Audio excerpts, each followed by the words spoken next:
예정된 시간이 다가오고 있다. 짧지만은 않았던 지난 시간들이 스쳐 지나가고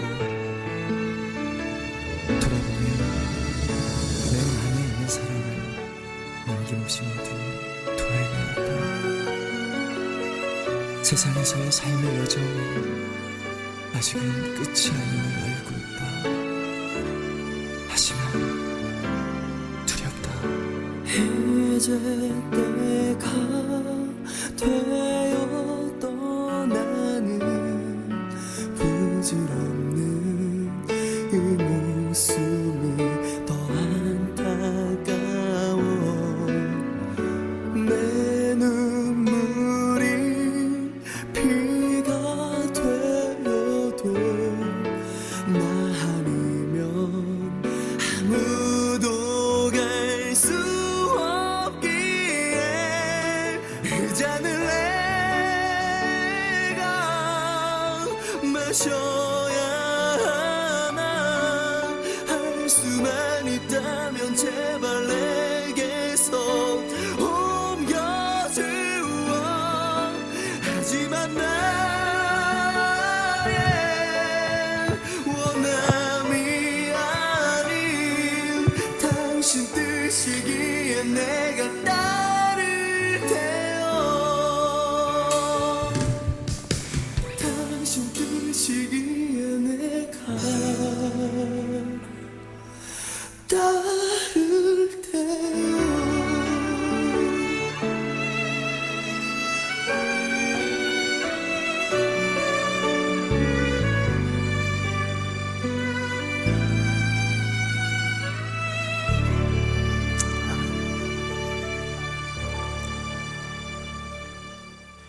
사순절 셋째 주간 펀처치 베델교회를 방문하신 여러분들을 주님의 이름으로 환영합니다.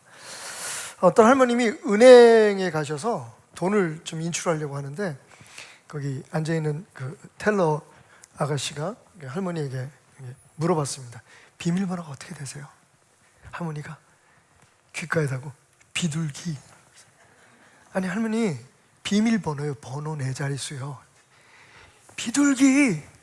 아니 할머니, 번호를 말씀하셔야죠. 비둘기라니까. 아, 그게 무슨 말이에요? 아유, 아가씨 눈치도 없어. 9999. 비둘기가 9999니까. 아니 그런 것도 몰라가지고 여기서 무슨 일을 한다 그래. 여러분, 요즘 우리가 비밀번호 없이는 어디 접속도 어렵고, 또 어디 들어가기도 어렵고, 업무를 처리하는 게 굉장히 어렵지 않습니까? 사실 우리가 신앙생활을 하면서 힘겹고 어려운 오늘과 같은 날들을 이겨내는 하나님의 승리의 자리로 들어가는 비밀번호가 있다는 거 여러분 아십니까? 항상 제가 말씀드리는 건데 한번 따라해 봅시다. 롬828. 롬828. 로마서 8장 28절. 우리가 알거니와 하나님을 사랑하는 자 그 뜻대로 부르심을 받은 자들에게는 모든 것이 합력하여 선을 이루시느니라. 모든 것이 합력하여 선을 이루게 하시는 하나님께서 우리 편이시고 우리와 함께 하시고 지금도 역사하고 계시기 때문에 여러분들이 지금 어떤 상황에 있든지 어디에 있든지 우리는 반드시 승리할 수밖에 없는 사람들이다. 하나님의 자녀라는 그런 믿음을 가지시고 오늘도 승리하시는 여러분 되시기를 바랍니다. 여러분, 승리의 비밀번호가 뭐라고요? 롬828. 힘들고 어려울 때마다 일들이 뜻대로 풀리지 않아서 힘들 때마다 마음속으로 롬828. 그래도 난 이겼어. 나는 승리자다라고 하는 믿음으로 하루하루를 살아가시기 바랍니다. 우리가 감사에 대해서 이야기할 때 가장 많이 인용되는 말씀 중에 한 구절이 오늘 우리가 함께 읽었던 누가복음 17장 11절부터 19절까지의 말씀입니다. 너무 잘 아는 말씀이죠. 예수님께서 사마리아와 갈릴리를 지나서 지금 우리가 함께 공부하고 있는, 함께 나누고 있는 부활로를 향해서 예루살렘을 넘어서 부활의 자리에 가시기 위한 그 행진을 하시는데 한 마을에 들어가게 되죠. 거기서 10명의 나병 환자들, 한센시병을 가진 사람들을 만나게 됩니다. 여러분 나병 잘 아시죠? 피부에 막 어떤 궤양, 괴리 같은 게 생기고 결절이 생기고 그리고 관절이 녹아서 손가락이 또 발가락이 우리가 좀 문드러진다고 하죠. 그리고 눈썹도 빠지고 몸에서 악취가 나고 썩어 들어가는 아주 무서운 질병. 요즘은 나병 환자들을 보기가 좀 어려운 것 같아요, 그죠? 그런데 예수님 당시에는 적지 않은 나병 환자들이 있었던 것 같아요. 10명의 나병 환자가 예수님을 찾아와서 멀리서 소리를 지릅니다. 선생님이여, 예수 선생님이여, 우리를 불쌍히 여기소서. 예수님께서 그들을 불쌍히 여기시고 그들에게 이렇게 말씀하시죠. 너희는 가라.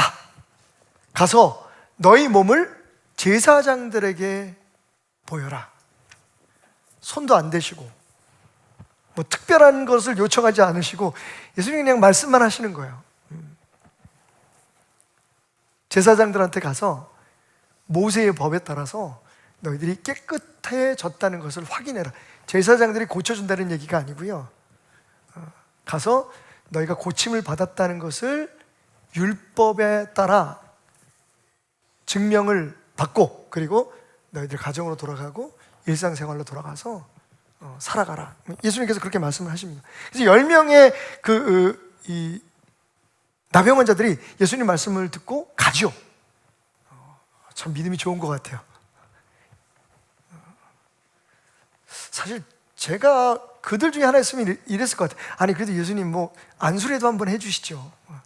아니면 제가 뭘 해야지 고칠 수 있는지 무슨 뭐 헌금을 하라든지 뭐 그런 거 있잖아요. 아니면 캐톨릭에서 하는 것처럼 성모경을 뭐 5번을 외운다든지 주기도문을 10번 외우면 네 병이 나을 것이다. 뭐 좀 이렇게 하시든지. 근데 사실 예수님께서 종종 그런 방법으로 고치셨거든요.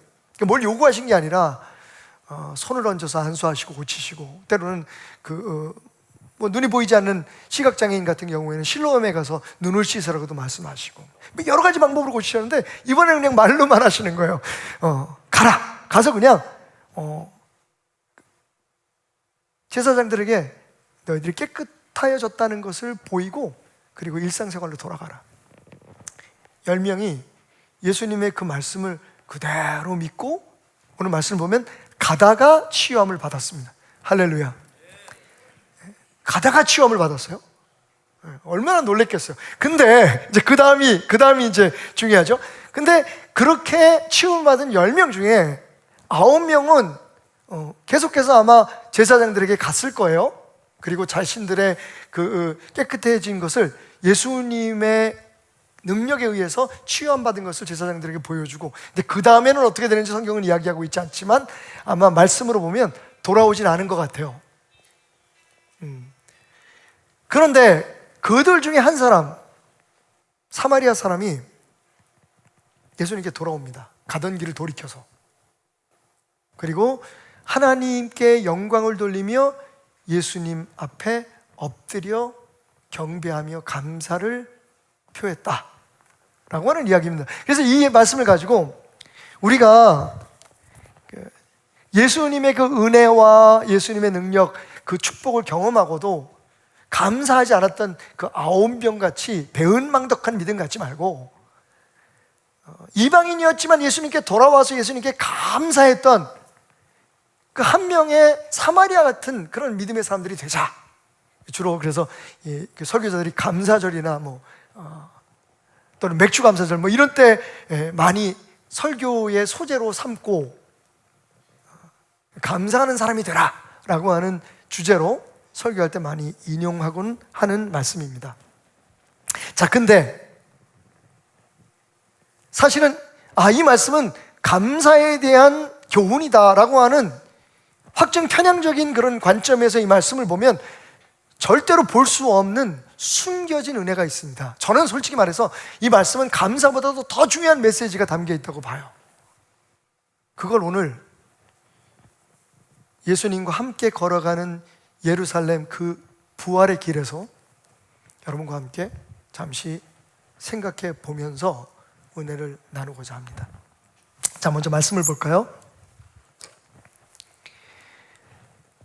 말씀 가운데서 여러분, 우리가 그 감사라고 하는 그런 큰 주제에 몰입돼서 보지 못했던 좀 특이하고 특별한 그런 부분들을 여러분들이 한번 찾아보는 재미가 있었으면 좋겠습니다. 예수께서 예루살렘으로 가실 때에, 자, 지금 우리가 함께 나누고 있는 말씀처럼 예수님께서 지금 고난을 받으시기 위해서 오늘과 내일과 모레는 내가 나의 갈 길을 가겠다. 지난주에 우리가 함께 나눴던 말씀처럼 주변에 어떤 그 유혹이나 어떤 위협에도 불구하고 예수님은 그냥 당신이 가실 그 하루하루의 일정대로 귀신도 쫓고 병도 고치고 복음을 전하면서 나는 예루살렘으로 가서 내 일을 완수하겠다. 지금 그렇게 가고 계시는 그 길목에서 일어난 사건입니다. 예수께서 예루살렘으로 가실 때에 사마리아와 갈릴리 사이로 지나가시더라. 제가 밑줄 그었습니다. 여러분, 좀 특별하다는 생각 안 드시나요? 죄송합니다. 저는 여러분들이 이 배경 지식, 역사에 대한 지식이 있으신 걸로 생각을 하고 말씀을 드리는데, 자, 한마디로 말하면 예수님께서 지금 선을 넘고 계십니다. 원래 예수님은 사마리아 땅으로 가시면 안 되는 거죠. 그 배경은 여러분이 알다시피 이스라엘은 그 솔로몬이 죽고 난 후에 나라가 둘로 분리됩니다. 우리처럼 남과 북으로 갈라지죠. 그래서 북왕국은 이스라엘이라는 이름을 사용하고 그리고 남왕국은 유다라는 이름을 사용합니다. 그런데 불행하게도 이 북왕국 이스라엘이 아시리아라고 하는 나라에 의해서 점령을 당하죠. 그리고 아시리아에서 어떤 전략을 쓰냐면 이 혼합 전략을 씁니다. 옛날 일본 사람들이 우리나라에 강점기 때 했던 것처럼 언어도 자기네 나라 말을 쓰게 하고 그리고 그 인종들을 섞어가는, 서로 결혼도 시키고 문화 자체를 완전히 바꿔버리려고 하는 전략을 쓰게 되죠. 원래 로마는 점령 국가를 존중하는 전략을 썼습니다. 원체 넓은 지역을 관할하다가 보니까 다 그 힘이 못 미치잖아요. 그래서 로마 같은 경우에는 굉장히 친절하게 점령 국가의 백성들이나 문화들을 존중해 줬죠.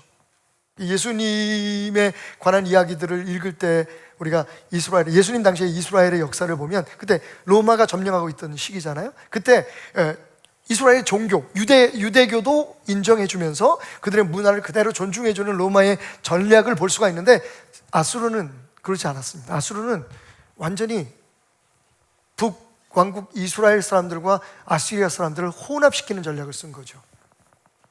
자, 그게 이유가 돼서 소위 적통이고 정통이라고 생각하는 유다 사람들에게, 남유다 사람들에게 사마리아는 더 이상 형제도 종족도 아니었던 거예요.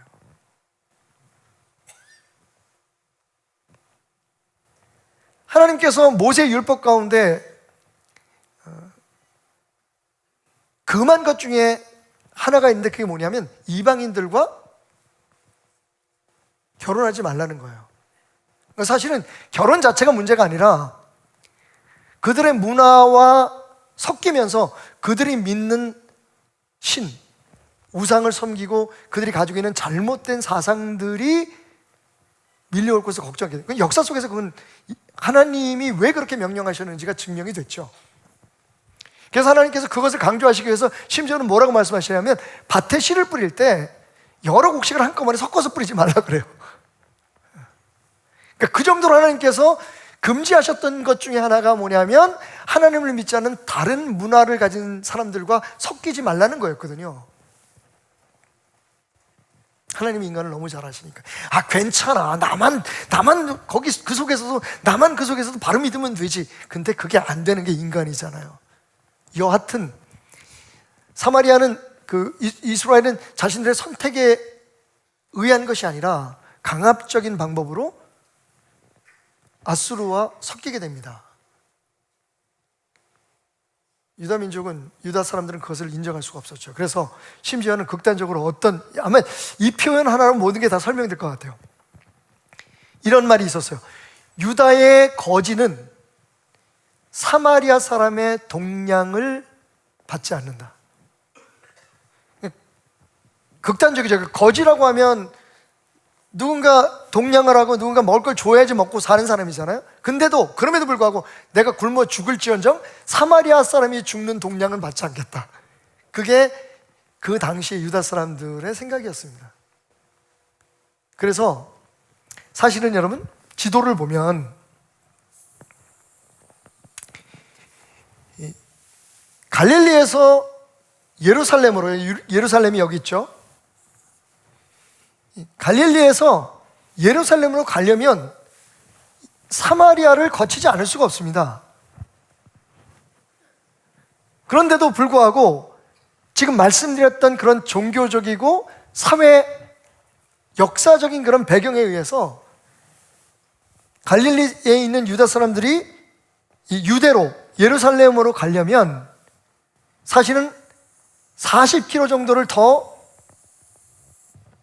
가야 하는 길을 감수하고라도 돌아간 거죠. 아니면 바닷길을 따라서 예루살렘으로 가곤 했습니다. 사실 갈릴리에서 예루살렘까지는 약 120km라고 해요. 근데 이렇게 돌아가거나 이렇게 돌아가면 40km를 더 가야 됩니다. 그러니까 3분의 1 정도의 거리가 더 걸리는 거예요. 여러분, 사람이 보통 쉬지 않고 걸어서 한 30km를 하루에 갈 수 있다고 친다면 잠도 안 자고 나흘 길 정도가 걸리는데 거기에 40km를 더하면 한 이틀 정도를 더 해야 되는 거죠. 그래서 약 160km의 거리를 가야 합니다. 이게 일반적이고 그리고 전통적인 이스라엘 사람들의 생각이었고 그 사람들의 전통이었습니다. 근데 오늘 말씀을 보니까 예수님께서 어떻게 하셨다고요? 사마리아와 갈릴리 사이로 가셨다. 약간 좀 애매해요. 예수님께서 어디서 출발하셨느냐? 제가 말씀을 다른 복음서를 누가복음에는 기록되어 있지 않기 때문에 다른 복음서들을 좀 이렇게 검토를 해보니까 마태복음 17장과 18장, 마가복음 9장에 예수님께서 오늘 우리가 읽었던 그 사건은 누가복음에 나오고요. 예수님께서 그 주변에 하셨던 말씀들이 기록되어 있는 이 마태복음과 마가복음을 보니까 예수님께서 출발하신 곳이 어디냐면 예수님이 출발하신 게 그 가버나움이었다는 걸 우리가 알 수가 있어요. 여기가 예수님의 그 주 활동 영역이었죠. 이제 가버나움에서 예루살렘으로 오려면 갈릴리와 사마리아 사이를 지나서 오셨다고 말하는 게 보통 일반적인 표현이잖아요. 그죠? 왜냐하면 출발지가 갈릴리니까, 출발지가 가버나움이니까. 근데 여러분 느끼셨는지 모르지만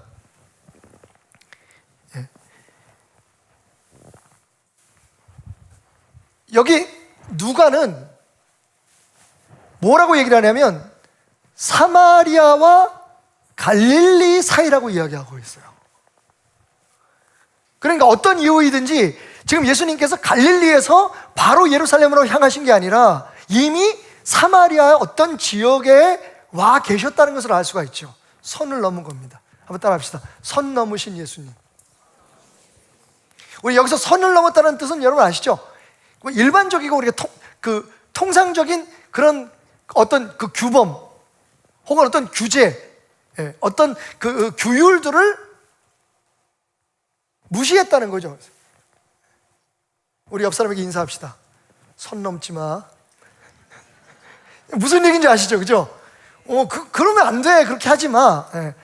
우리 처녀 총각들에게 이거 하지 말자. 선 넘지 마라. 근데 예수님은 지금 유대인으로서 그리고 유대인의 랍비로서 추앙받는 사람이 하면 안 되는 일을 지금 하고 있는 거예요. 선을 넘으셨습니다. 근데 예수님이 선을 넘으실 때는 항상 이유가 있어요. 예수님이 선을 넘으실 때 주목해야 됩니다. 그 당시에 유대인들뿐만 아니라 오늘 이 설교를 듣는 우리의 관심을 한 곳에 모으고자 하는 하나님의 의도가, 예수님의 의도가 있었음을 알 수가 있어요. 자, 예수님이 사마리아와 관계돼서 선을 넘으신 것이 오늘 이 말씀을 통해서 제가 기억하는 한 세 군데인데요. 첫째는 우리가 너무 잘 아는 요한복음 4장, 예수님께서 여기 그 사마리아의 수가성이라고 하는 곳에, 사마리아의 수가, 이 수가가 중요한 이유는 여기에 야곱의 우물이 있기 때문입니다. 여기 야곱의 우물이 표시가 되어 있는데요, 이 야곱의 우물에서 사마리아 여인을 만나시죠. 그것도 우리가 말씀을 읽으면 예수님께서 일부러 사마리아에 들어가셨다는 걸 알 수, 큰일 날 일이에요. 그 당시에 사실. 그동안에 예수님에 대한 존경심이나 신뢰감을 한꺼번에 무너뜨릴 수 있는 그런 사건이에요. 제자들과 함께 사마리아 수가성에 가셨다. 가면 안 되는 곳이에요. 근데 예수님께서 거기 가셔서 한 여인을 만나십니다. 손을 넘으셨죠. 근데 그 사건을 통해서 예수님은 두 가지의 굉장히 중요한 교훈을 우리에게 남기십니다. 물론 더 깊이 묵상을 하면 더 많은 교훈들이 있겠지만, 첫째는 예수님 자신이 메시아라는 사실을 밝히시죠. 그러면서 내가 주는 물을 마시면 영원히 목마르지 않을 것이라고 하는 말씀을 하십니다. 예수님께서 은혜의 근원이고 생명의 근원이고 모든 축복의 근원임을 말씀하십니다. 그리고 아주 중요한 사실, 예수님께서 성경 전체에서 예배라고 하는, 우리 기독교인들에게 있어서 예배는 얼마나 중요합니까? 예배에 대해서 유일하게 기록으로 남겨져 있는 교훈을 주시죠. 그게 뭡니까? 신령과 진정으로, 영과 진리로 예배하는 자를 하나님이 찾아오신다. 예배에 대한 교훈, 그리고 메시아가 누구냐라고 하는 이 두 가지의 핵심적인 교훈을 남기시기 위해서 예수님은 선을 넘으신 거죠. 또 사마리아 사람 하면 생각나는, 이건 현실적인 이야기인지 아닌지 모르겠지만 예수님께서 비유로 말씀하신 선한 사마리아인 기억하십니까? 선한 사마리아인의 주제는 우리가 이웃들을 선한 사마리아처럼, 그죠? 종교인도, 목사도, 장로도 무서워서 피했는데, 쉽게 말하면 교회도 안 다니는 사람이 와서 그 강도 만난 사람을 도와줬다. 유대인들은 레위인도, 바리새인도, 제사장도 그냥 다 자기 그 생명을 생각하고 안전을 생각해서 도망가 버렸는데, 근데 사마리아 사람이, 이방인인, 우리가 무시하고 너희들이 멸시하고 무시하는 그 사람이 와서 이 사람을 도와줬다. 그래서 누가 그 강도 많은 사람이 이웃이겠느냐라고 하는 말씀을 던지시죠. 이건 이웃사랑, 우리가 하나님의 사람으로 살아가면서 가져야 될 그 사랑의 자세에 대해서 설명해 주시는 아주 귀한 교훈을 남기십니다. 사마리아 사람의 예를 드신 거예요. 왜 하필이면 사마리아 사람을 그거 들으면서 유대인들이 되게 기분이 나빴을 거예요. 자존심 상하는 일이죠. 아니, 유대인 가운데도 좋은 사람 많은데 왜 사마리아 사람을, 예수님께서 선을 넘으신 거죠. 왜? 모든 사람들의 관심을 집중시키기 위해서. 저는 오늘 이 사건도 마찬가지라고 생각해요. 누가는 그걸 정확하게 캐치하고 있습니다. 그러니까 갈릴리에서 사마리아 사이를 지나서라고 얘기하지 않고 사마리아와 갈릴리 사이를 얘기하고 있는 것은 이미 예수님께서 사마리아 어느 곳에 들어와 계셨다는 얘기예요. 그리고 이 길을 마다하지 않고 선을 넘어서 지금 통과해서 예루살렘으로 가고 계시는 과정에서 일어난 사건이었다고 얘기합니다. 여러분, 그래서 어떻게 해요? 집중! 이 말씀 굉장히 중요합니다.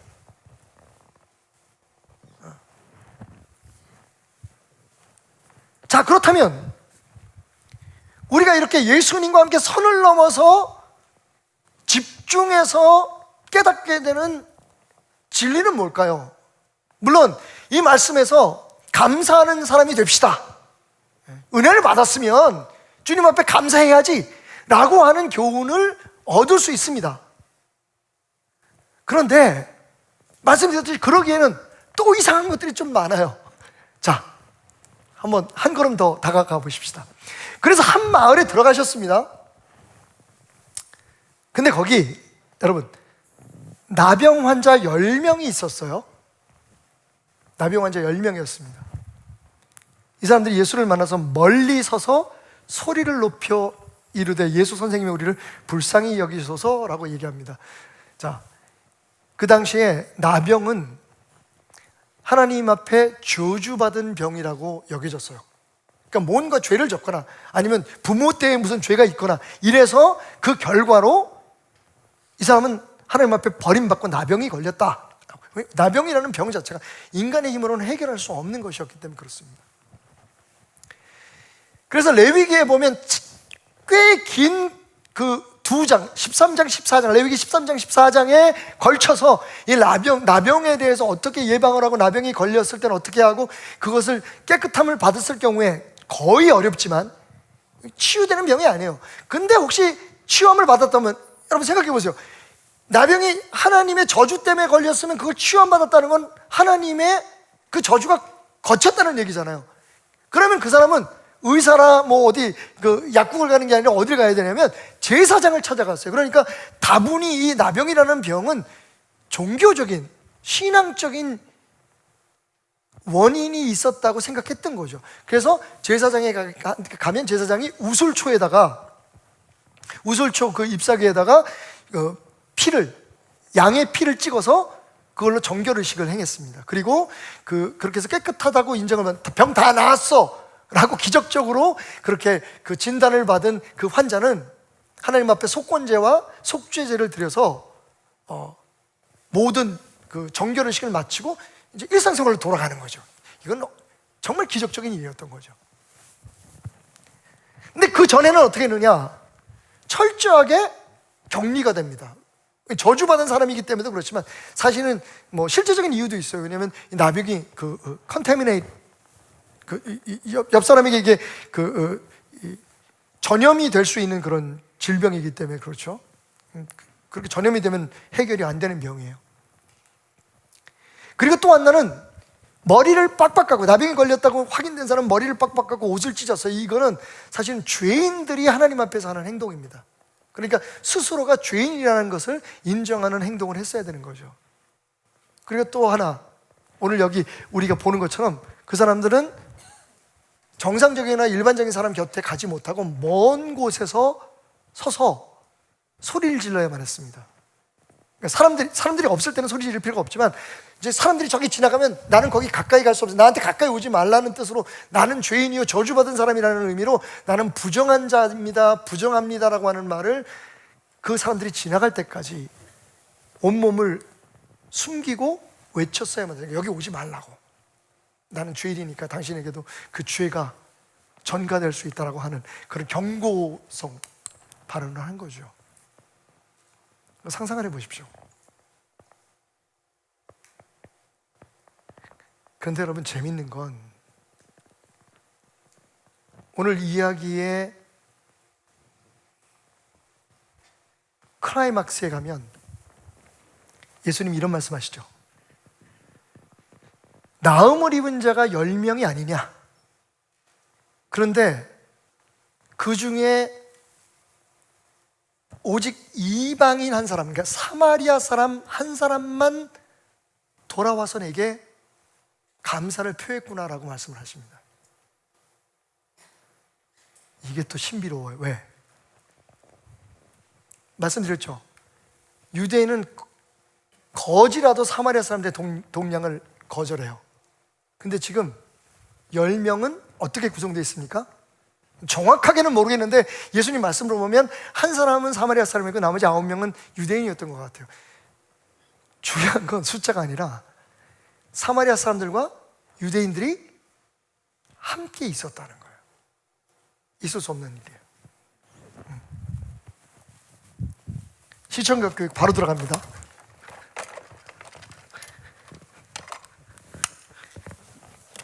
(10명을) 생각하니까 이거밖에 없더라고.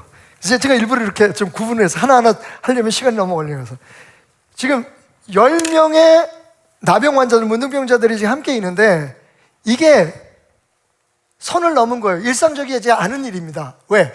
9명은 유대인이고 이 한 사람은 좀 사람으로 봐주세요. 죄송해요. 거꾸로 들었네. 이 사람은 사마리아 사람인 거예요. 그러니까 이렇게 같이 있을 수 없는데 이 사람들이 같이 있다는 게 굉장히 특별합니다. 그렇죠? 10명의 사마리아인과 유대인이 함께 있었다.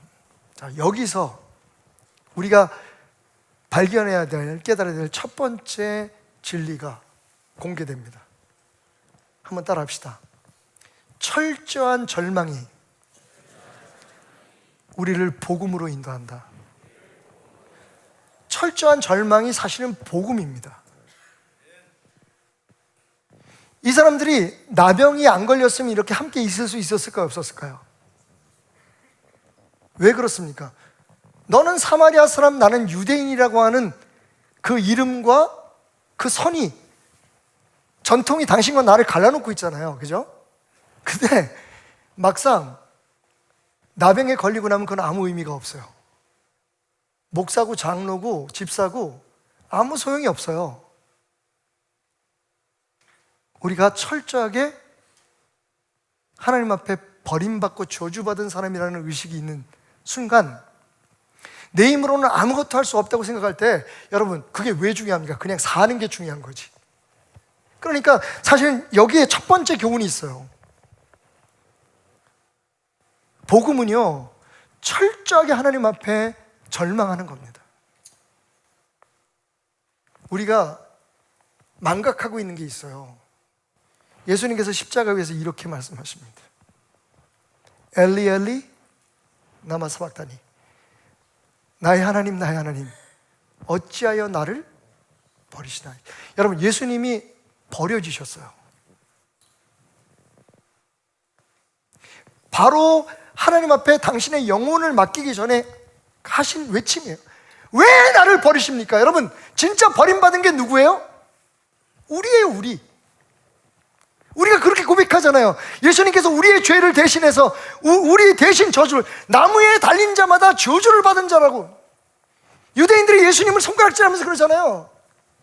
아니, 자기 하나도 구원하지 못하면서 저 저주받은 인간이 자기를 메시아라고 얘기한다고. 예수님께서 그 모든 수모를 감당하시고 그 십자가를 지셔서 버림받으신 이유가 뭐예요? 우리는 고백하잖아요. 바로 우리 때문이에요. 근데 어느 순간부터 그 의식이 우리한테 사라지기 시작합니다. 처음 주님을 만날 때, 나는 내 힘으로는 구원할 수 없는, 나는 어쩔 수 없는 인간입니다. 나는 내 안에는 추하고 더러운 죄들이 가득합니다. 예수님 처음 만났을 때, 내가 주를 처음 만났을 때 그 감격에 사로잡혀서 막 모든 걸 다 사랑할 것 같고, 하늘에 나는 새도 흔들리는 나무 잎사귀 하나 좋다도 그 사이에 비치는 햇살이 얼마나 행복해 보이고 감사했는지. 근데 여러분, 이게 교회 생활을 하면서부터 어떻게 바뀌는지 아세요? 구분을 짓기 시작하고, 파당을 짓기 시작하고, 계급을 만들어내고, 판단하고 정죄하기 시작해요.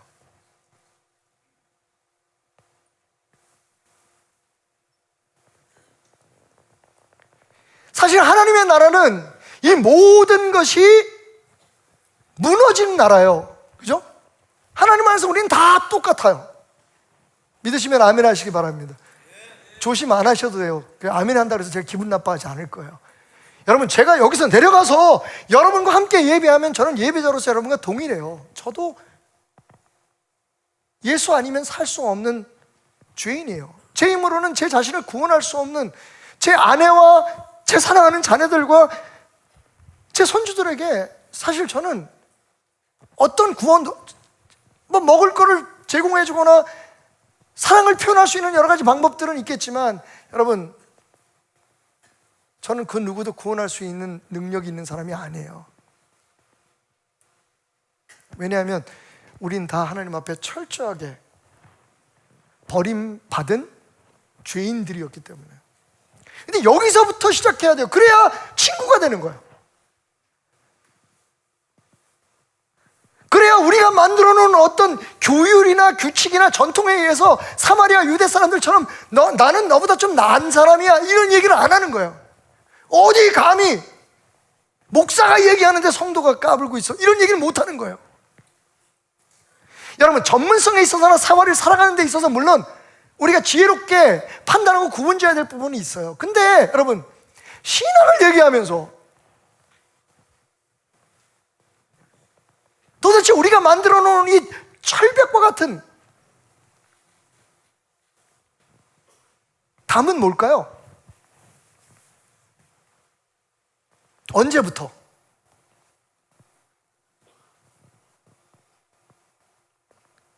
교파가 교파 간에 서로 겉으로는 표현 안 하지만 부정하고 무시하고,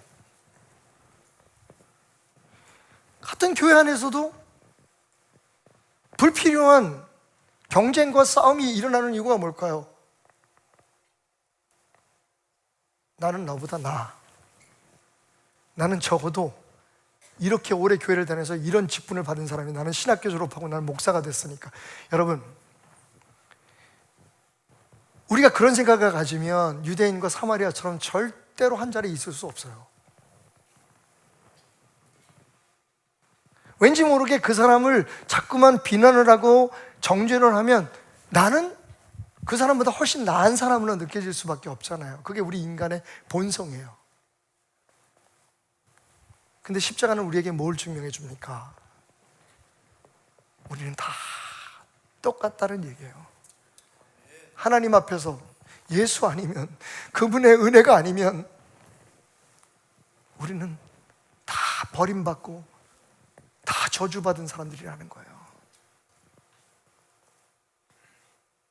사실은 여기서부터 우리는 예수님을 기대하게 되고 하나님의 사랑을 의지하게 되는 거죠.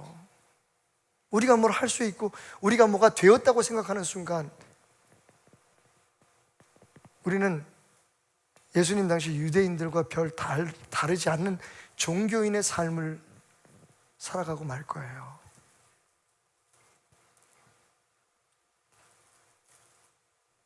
철저하게 절망하십시오. 그게 끝이라면 저는 여러분들이 그렇게 말씀하지 않을 겁니다. 절망해야만 우리가 철저하게 우리 자신이 죄인임을 고백하고, 그래서 서로 살아갈 수밖에 없는 존재가 되고 우리 힘으로는 아무것도 할 수 없는 존재가 될 때에만이 예수 그리스도의 완전한 구원의 역사를 사모할 수 있게 되는 거예요.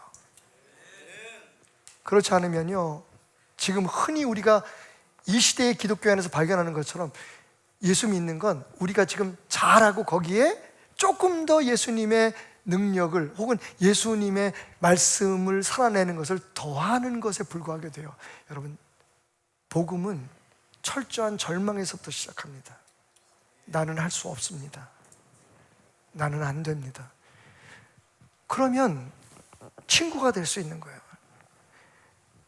아니, 나병 걸려가지고 철저하게 이쪽에서도 버림받고 저쪽에서도 버림받고, 이제는 무슨 사마리아 사람, 유대 사람이라서 버림받는 게 서로 판단하는 게 아니라 나병이라는 그 질병 하나 때문에 어느 쪽에도 환영을 못 받아요. 우리는 모든 사람들에게 버림받은 사람이에요. 그러니까 이 사마리아 사람과 유대인이 함께 있을 수 있었다는 거예요. 저는 교회는 그런 곳이 되어야 된다고 생각해요. 교회는 그 복음을 따르는 공동체가 되어야 되는 거죠. 자, 근데 또 한 가지 우리가 여기서 생각해 볼 게 있어요. 예수님께서 가서 제사장들에게 너희 몸을 보이라 말씀하셨죠. 그렇게 철저하게 저주받은 사람이라는 의식 속에서 하나로 뭉쳐 있었던 이 사람들이 과연 같은 곳으로 갔을까요? 아니면 다른 곳으로 갔을까요? 이것도 바로 시청각 교육 들어갑니다. 10명의 나병 환자들이 누구? 예수님 앞에, 누가 봐도 예수님이지. 예수님 앞에 나왔어요. 고쳐달라고. 그러니까 예수님께서 뭐라고 말씀하시냐면, 뭐 안수도 안 해주시고 뭐 어떤 것도 뭘 요구하시는 것도 아니고 그냥 뭐라고 하시냐면, 유대인들이 기도할 때 제사장들이 두르는 스토리입니다. 이게 제사장이라고 생각해요. 누가 봐도 제사장이지. 제사장한테 가라 그래요. 그래서 이 10명이 갑니다. 재밌다. 다시.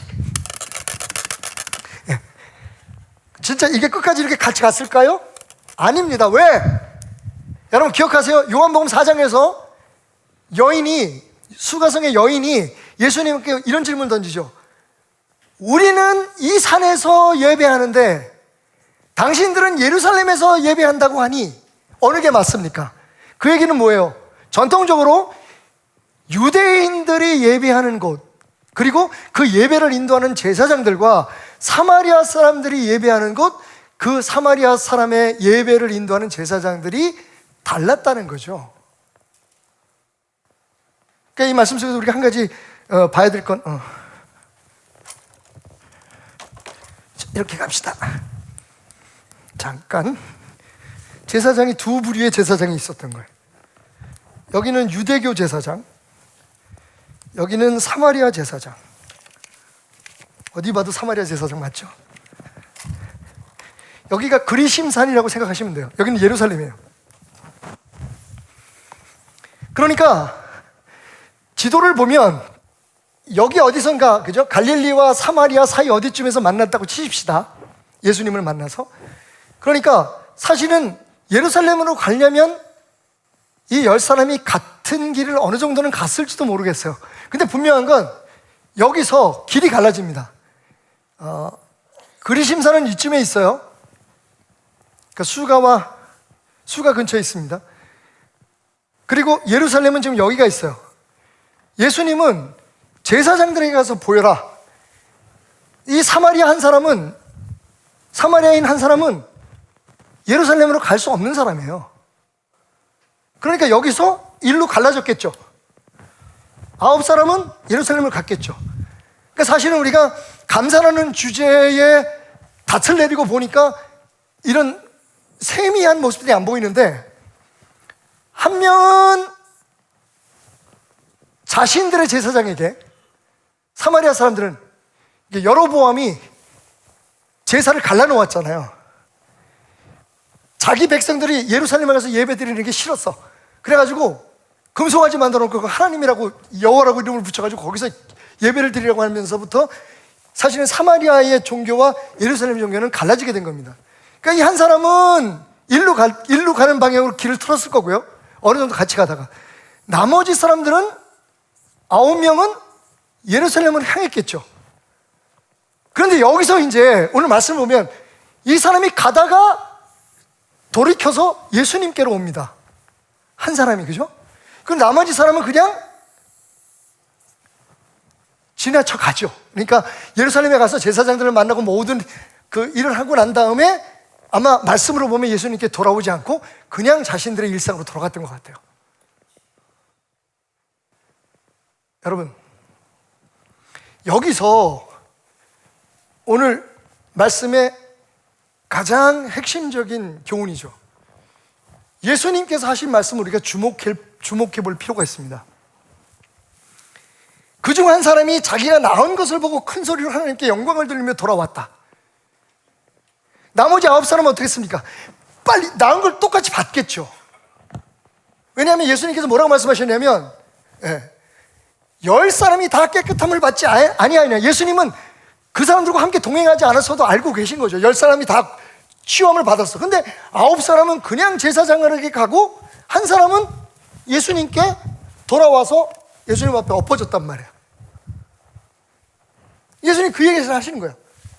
그러면서 아주 우리 신앙, 기독교 신앙에 가장 놓치지 말아야 될 중요한 것을 말씀하십니다. 이방인 외에는, 그러니까 역시 사마리아 사람을 이야기하면서 하나님께 영광을 돌리러 온 자가 없느냐라고 얘기합니다. 여러분, 이걸 우리 신앙생활에 한번 적용하면서 말씀을 좀 정리해 볼까요? 많은 사람들이 예수님의 말씀을 믿습니다. 그리고 우리 기독교 신앙 안에서 일어나는 여러 가지 기적들과 그런 우리의 종교적인 열심이나 이런 행위들에 의해서 우리에게 주어지는 축복들에 대해서 알고 있습니다. 이 사람도 그랬어요. 얼마나 좋은 믿음입니까? 예수님이 말씀하신 대로 아무런 증거도 없고 예수님이 심지어는 몸에 손도 안 대셨는데 그냥 가라. 뭘 믿고 가겠어요? 예수님에 대한 믿음이 있었다는 걸 우리는 알고 있어요. 그래서 우리로 말하면 지금처럼 아멘하고 간 거예요. 가다가 나음을 받았습니다. 할렐루야. 근데 그 다음이 문제예요. 거기까지는 우리도 다 비슷해요. 교회 와서 기도해서 응답받고 기적을 체험하고. 근데 문제는 뭡니까? 그 다음에 우리가 예수한테 왜 나왔는지, 왜 예수를 믿는지에 대한 그 목적이 확연하게 달라지는 거예요. 예수님께 찾아온 이 사람은 다 동일하게 자기의 몸이 치유받고 일상적인 생활로 돌아가서 가족들에게 돌아가는 그런 축복을 기대하고 그런 치유를 기대하고 처음에는 왔을지라도 치유받고 난 다음에 진정한 신앙의 목표가 내 몸이 치유받고 내가 받은 이 은혜의 목적이 하나님께 영광을 돌리는 것이구나. 예수의 발 앞에 엎드려 이 감사라는 말 때문에 우리가 꽂히는데 예수님 앞에 엎드리는 게 중요한 거예요. 무슨 얘기인지 아시겠어요? 여기서 종교와 예수님에 대한 참 신앙이 복음이 갈라지는 겁니다. 시간이 흐르다 보면 우리도 이 10사람들처럼 종교적인 규례나 혹은 율법이나 종교 생활 자체가 우리의 목표가 돼버리는 거예요. 그걸 통해서 우리가 이 땅에서 잘 살고 복받고 우리의 병이 고침을 받고 할렐루야. 여러분, 근데 그게 주님께서 십자가에 못 박혀 죽으시면서 우리를 죄에서 구원하신 목적이 아니에요. 기독교의 궁극적이고 최종적인 목표는 예수입니다. 그런데 지금 우리는 너무 종교 생활에 익숙해서 복음을 놓치고 있어요.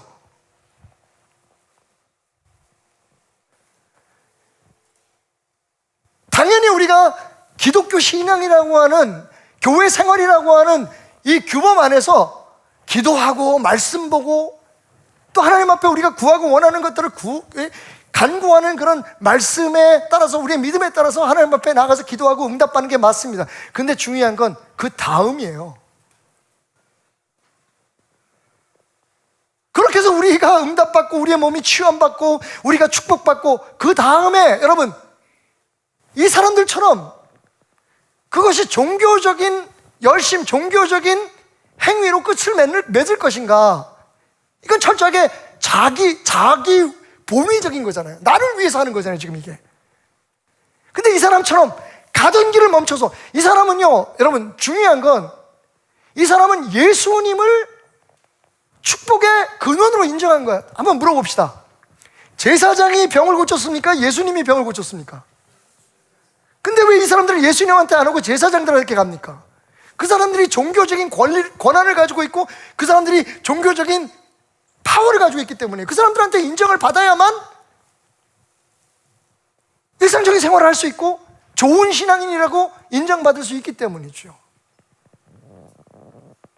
이러한 우리의 왜곡된 복음이 아닌 다른 것을 바라보고 다른 것을 쫓아가면서 깨닫지 못하는 우리의 마음들이 우리를 이단에 빠지게 하는 거예요.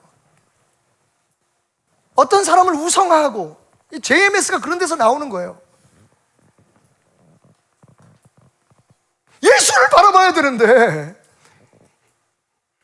예수가 답인데 교회의 제도나 그 교회의 분위기나 그 교회에서 일어나는 여러분 요번에 그 JMS에 대한 정명석 씨에 대한 그 다큐가 나오면서 제가 좀 더러워서 보기가 그렇긴 합디다만 그래도 제가 알아야지 젊은이들하고 대화도 하고 질문이 많이 들어와요. 지금 제가 등 긁어주는 목사님 프로그램 하잖아요. 거기에 지난 일주일 동안 들어온 질문들은 다 그거예요. 그러면서 우리 교회는 어떨까요? 뭐 이런 질문을 하시는 분들이 계세요.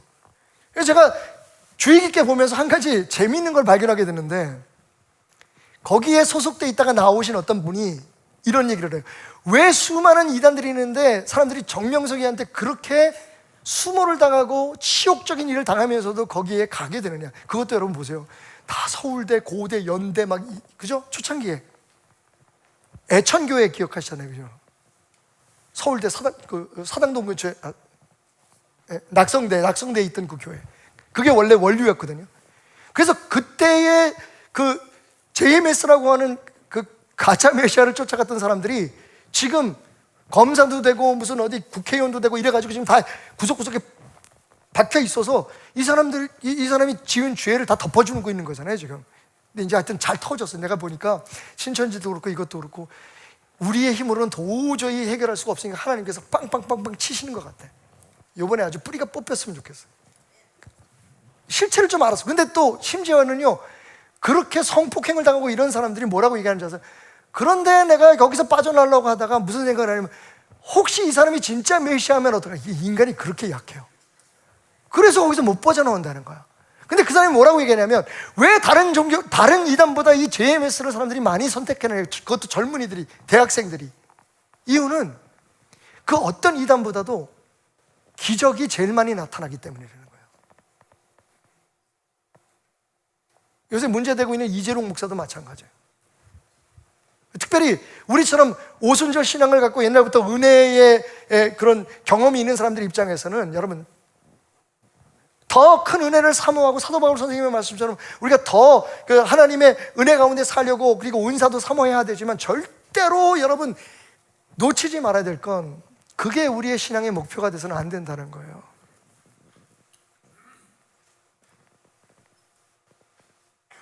죽어가는 사람을 기도하니까 낫더래. 옛날에 박태선 씨도 그렇잖아요. 기적이 나타난다니까요. 여러분, 무당이 굿하면 신병이 낫잖아요, 그죠? 몰라 나는. 근데 그렇대. 절에 가서 불공 들여가지고 병 낫는 사람들도 있고 그래요, 그죠? 우리가 생각하는 것보다 우리가 살아가는 이 세상, 영적인 세계는 우리는 뭐 다 아는 것처럼 얘기하지만 꼭 교회 안에만 예수 그리스도의 이름으로만 기적이 나타나는 건 아니에요. 저는 오히려 하나님께서 그렇게 말씀하신 거죠. 성경이 그렇게 얘기하고 있는 것처럼 지금 이 땅에서는 이단들이나 사탄이 더 일을 잘하는 것 같아. 자기 몫을. 아니, 아무리 생각해도 저렇게 무식하고 말도 안 되는 종교에 돈이 몰려들고, 그죠? 금방 없어질 것 같은 신천지가 막 10만 명이 모여서 예배를 드리고, 이게 도대체 뭐지? 그 제가 자괴감을 느껴요. 그럼 나는 이만희보다 못하나?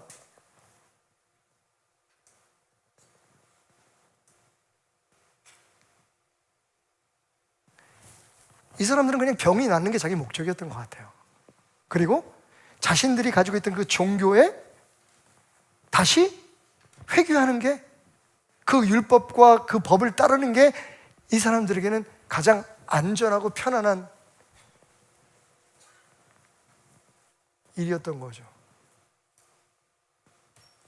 예수님이 기적을 행하실 때마다 여러분, 그 기적 자체가 목적이 아니었다는 거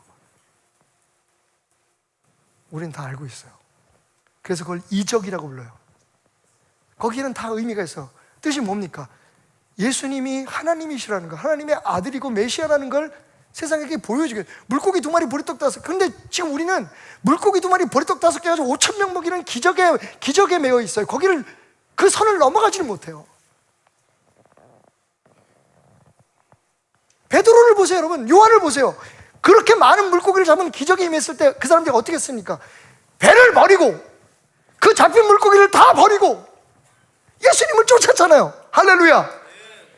우리 신앙의 궁극적인 목표는 하나님께 영광을 돌리는 거예요. 그걸 위해서 하나님께서 우리의 기도도 들어주시고 우리의 삶에 어떤 기적도 행하시고, 예수님의 말씀을 여러분 기억하십시오. 이 이방인 외에는 하나님께 영광을 돌리러 온 사람이 없느냐? 내가 하나님이요 메시아라는 것을 인정하는 사람이 없느냐? 제가 생각할 때는 여러분, 이건 그냥 제 추측입니다만, 이게 9사람이라서 그냥 간 것 같아. 저 중에서 1-2사람은 돌아오고 싶은 사람이 있었을 수도 있지 않았을 거냐라고 생각할 수 있다고 말할 수도 있지 않겠느냐고, 누군가 말한다면 나는 부정하지 않겠다고 말할 수 있다고 할 수 있지 않겠느냐고 말하겠죠. 무슨 말인지 아시는 분? 자신이 없어서 그래. 근데 지금 이게 우리의 모습이거든요. 뭉쳐서 하나님의 영광 돌리는 거를 자꾸만 회피하는 거예요. 우리가 만들어 놓은 규율과 우리가 함께 뭘 해보자. 이거 되게 위험한 생각이거든요. 그러니까 용기를 얻는 거예요. 이 중에 8명이 돌아가지 말자 그러고 한 사람이 돌아가지 않으면 이 한 사람 돌아가면 이거 왕따 되는 거잖아. 그러니까 8사람하고 같이 갈 수밖에 없는 거예요. 지금 우리 분위기가 그래요. 교회는 이런 거야. 부흥이 목적이야. 이러면 다 그걸로 가는 거예요. 한국교회 방향이 그렇게 딱 설정이 되면 다 그걸로 가는 거예요.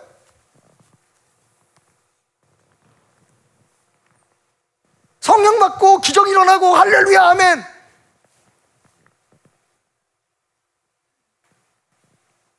주님은 우리를 위해 십자가를 지시고 죽으셔서 다시 부활하는 그 자리로 가시는 길목에서 이렇게 말씀하십니다. 니네는 진짜 내가 십자가를 지는 목적이 뭔지 아니? 도대체 너희는 누구라고 생각하니?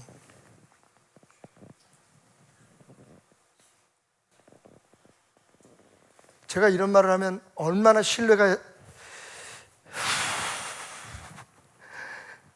있는 말인지 모르겠습니다만 여러분, 그 어떤 지도자도, 그 어떤 조직도, 그 어떤 전통도 예수님을 대신할 수 없습니다. 우리에겐 그 욕망이 있어요. 어찌 보면 이 이야기는 오늘 우리 베델교회가 그리고 내가 한국교회와 세계 교회들이 들어야 될 진짜 복음이 아닐까 생각해 봐요. 교회 왜 나오니? 예수 왜 믿는데? 아니, 내가 너희를 위해 십자가에 못 박혀 죽은 값이 이거냐? 맞아요, 여러분. 하나님은 하나님의 자녀된 우리들이 이 땅에서 복받고 잘 되기를 원하세요. 근데 그게 끝이면 진짜 끝입니다.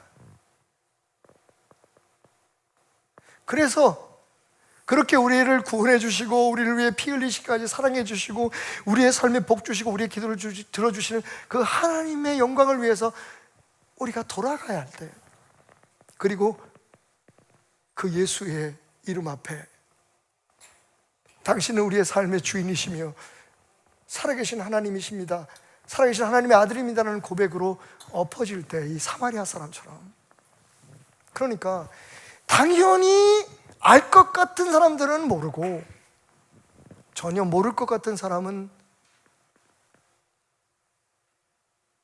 알더라. 여러분, 종교적 열심이 여러분들의 신앙의 목표가 되지 않길 바랍니다. 어떠한 기적이나 증거를 뛰어넘으시기 바랍니다. 진짜 기적은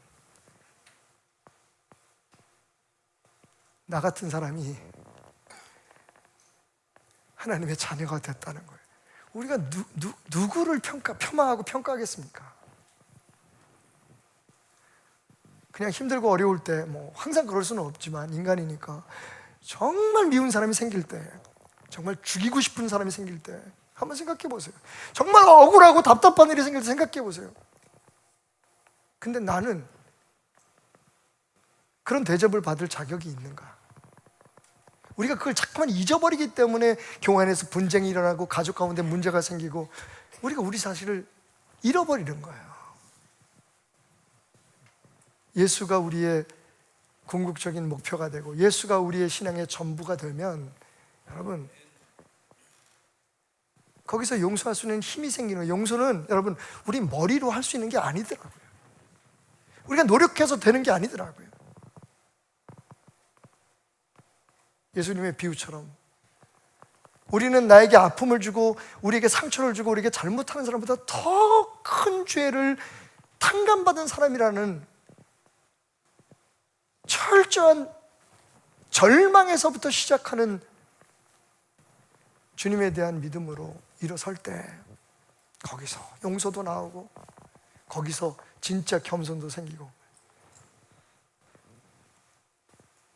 괜히 겸손을 그 겸손으로 포장된 그 교만 말고요. 나는 이렇게 할 수 있으니까, 난 이런 사람인데 난 이렇게까지 할 수 있어요. 이거 가짜 겸손이거든요. 진짜 겸손은 그 사람이 나하고 똑같은 죄인이라는 게 보여야 되는 거예요. 나도 그 사람보다 나을 수 없다. 뭐 어떤 아픔과 상처를 줬는지 모르지만, 당신에게 뭘 잘못했는지 모르지만, 나도 당신도 다 똑같은 문둥병자다. 철저하게 하나님 앞에 버림받을 수밖에 없는 인간이었다는 것을 인정하면 세상은 달라질 수 있는 거죠. 우리의 삶은 달라질 수 있는 거죠. 그런 교회는 얼마나 행복할 수 있을까요? 누가 누구를 판단하고 누가 누구를 정죄하겠습니까? 우리가 같이 있고 함께 있어서 오히려 예수의 신앙이 아닌 종교로 휩쓸리지 않기를 소원합니다. 그냥 각자 한 사람 한 사람이 예수님께 돌아오는 마음으로 옆 사람의 손을 잡아주고, 뭔가 실수하고 잘못해서 아파하는 사람이 있거든. 나도 똑같아. 그러지 말라. 그러면 안 되는 거야. 왜? 그래가지고 그렇게 어려움을 당하느냐고. 말고 우리 같이 가자. 그분께 돌아가자. 여보, 얘들아,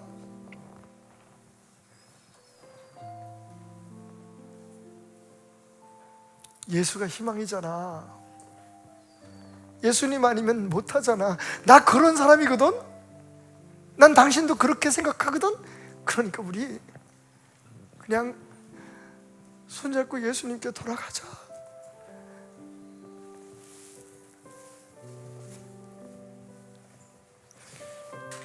종교적 체험을 넘어서, 신비한 경험을 넘어서 예수님께 돌아가는 그 길만이 우리가 세상의 모든 유혹과 그 이단들의,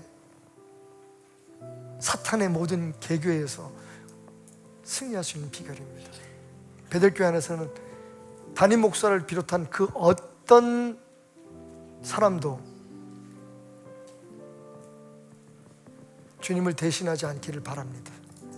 심지어는 이 교회를 창립하신 박덕종 목사님조차도 주님이 여러분들을 하나님을 찬양하고 영광 돌리게 하시기 위해서 쓰셨던 종이었음을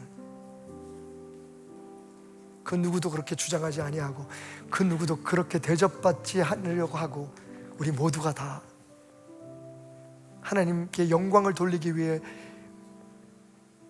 우리를 여기에 부르셨지라고 하는 믿음으로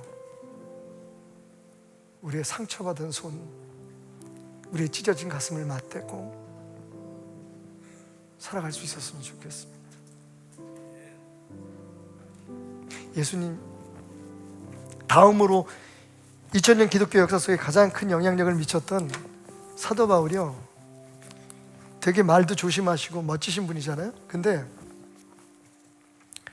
이분이 딱 한 구절에서 2번 저주하신 일이 있어요. 이 사도 바울이 저주한다는 말을 잘 안 쓰시는 분이신데, 갈라디아서 1장에 보면 이런 말씀 있어요. 그리스도의 은혜로 너희를 부르신 이를 이같이 속히 떠나 다른 복음을 따르는 것을 내가 이상하게 여기노라. 우리가 그냥 이단으로 빠지는 사람들, 잘못된 길로 가는 사람들만 바라보고 마음 아파하지 말고 우리 자신들을 돌아볼 수 있었으면 좋겠어요. 다른 복음은 없나니 다만 어떤 사람이 너희를 교란하여 그리스도의 복음을 변하게 하려 함이라. 그러나 우리가 혹은 하늘로부터 온 천사라도, 사람이 아니라 어떤 그런 영적인 그런 존재라도 우리가 너희에게 전한 복음 외에 다른 복음을 전하면 저주를 받을지라. 여러분, 사도 바울이 저주를 합니다. 다른 이유가 아니에요. 복음, 예수 복음 아닌 것들을, 복음을 교란시키고 마치 복음인 것처럼 사람들을 미혹시키는 사람들에 대해서 우리가 전에 말하였거니와 내가 지금 다시 말하노라. 2번, 3번 내가 강조하여 말한다. 만일 누구든지 너희가 받은 것 외에 다른 복음을 전하면 저주를 받을지어다.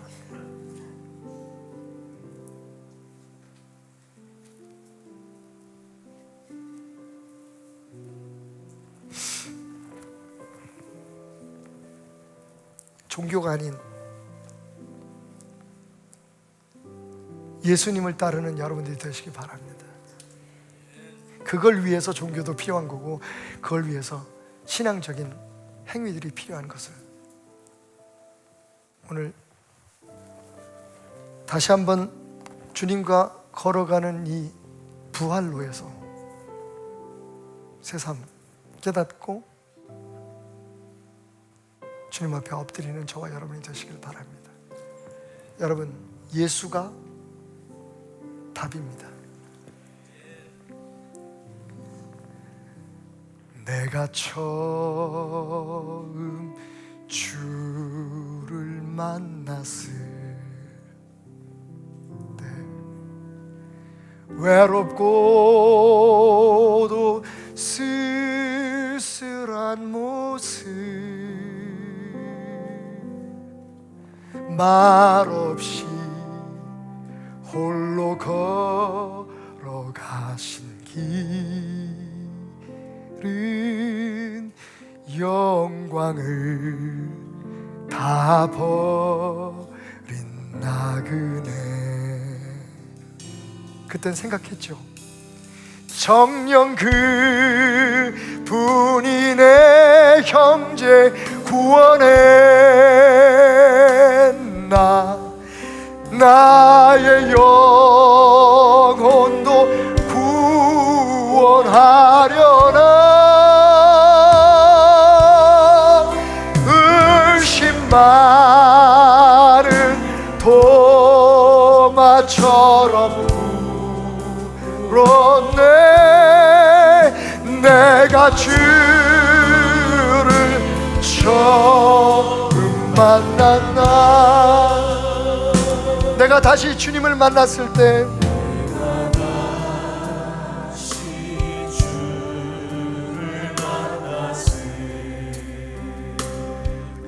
죄악으로 몹쓸 병든 몸,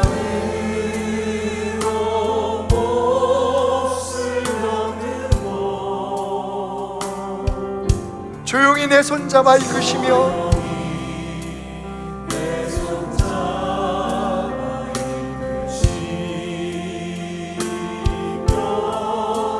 병든 자여 일어나. 우리 모두 자리에서 일어나서 함께 찬양합시다. 눈물을 흘리며 참회하였었네.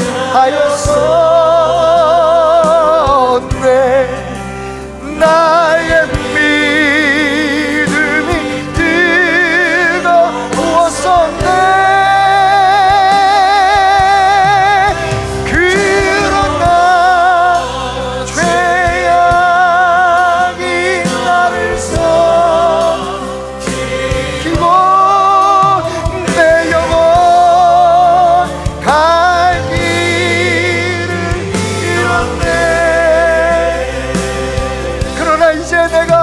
내가 이제 주를 다시 만남으로 죽음의 길 벗어나려네. 주님만이 나의 생명, 주님만이 나의 소망, 주님이 나의 삶의 목적, 주님만이 나의 노래, 그 사랑만이 내가 오늘을 살아낼 수 있는 힘이요 지탱할 수 있는 능력이기에 예수님, 이렇게 주님 앞에 돌아옵니다. 주 예수 따라 항상 살리로다. 십자가 지고 살아가리라.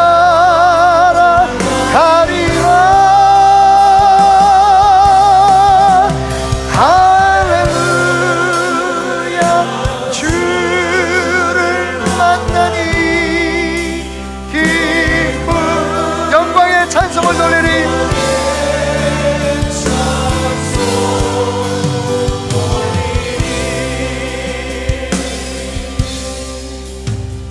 사랑하는 여러분, 잠시 눈을 감고 우리 기도했으면 좋겠습니다.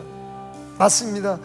우리가 주님 앞에 나올 때는 기도하는 것이 있었고 소원하는 것이 있었고 주님 앞에 간구하는 날이 있었습니다. 그래서 이루어져 가는 것도 있고 그렇지 않은 것도 있습니다.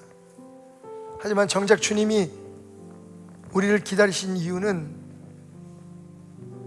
우리를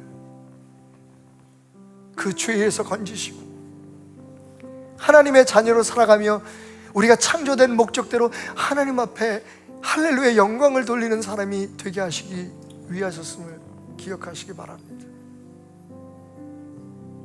다시 주님 깨어나소서. 다시 주님 우리 안에 그 부활의 신앙으로 살아나소서.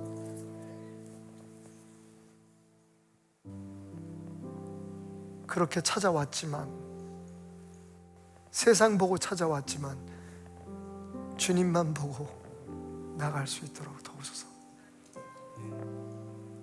네, 주님, 이 사랑하는 당신의 자녀들을 주님 손에 맡깁니다.